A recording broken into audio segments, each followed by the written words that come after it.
Ces textes slamés à Morée suscitent l'admiration des internautes au Burkina Faso.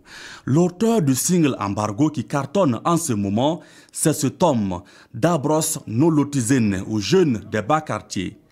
Embargo, il faut dire que ça fait beaucoup plus référence à cette jeunesse-là qui souffre vraiment dans sa peau. Et quand vous voyez ces jeunes mourir au désert, dans les océans et autres là, tout ça, c'est embargo. Voilà, c'est parce que tout simplement on trouve que nous sommes sous embargo dans notre propre pays et il faut qu'on sorte forcément pour aller se chercher.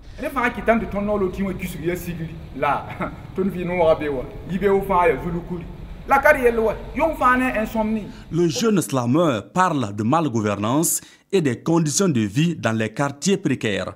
Sa passion pour le slam est née à l'espace culturel Gambidi. J'étais animateur à la radio dans les années 2008-2009. C'est là que j'ai commencé à slammer mes premiers textes poèmes parce que j'étais plutôt un poète. Après, je me suis dit, mais pourquoi ne pas l'essayer en autre langue que le français? Dans ses textes, Dabros utilise l'humour pour véhiculer ses messages. Au-delà de la musique, le slam est aussi un canal pour magnifier la richesse des langues nationales. Il dit ses textes à Morée, donc ça a tout de suite été quelque chose d'original.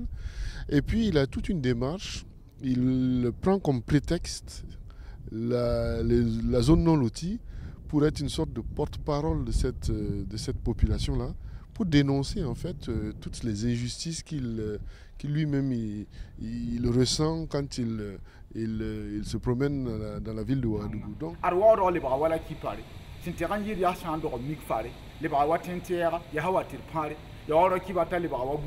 moi je l'encourage beaucoup parce qu'il valorise aussi nos langues. Parce que pourquoi pas demain imaginer un slammer qui travaille dans la langue Djoula, Peul, Bissa, etc. Bon, tout est possible. Dabros est aussi animateur radio. L'artiste prépare activement la sortie de son album. Le single Embargo est donc un ballon d'essai pour tester l'accueil du public. Un public qui pourra savourer l'immensité de son talent en février prochain, date prévue pour la dédicace de son tout premier album.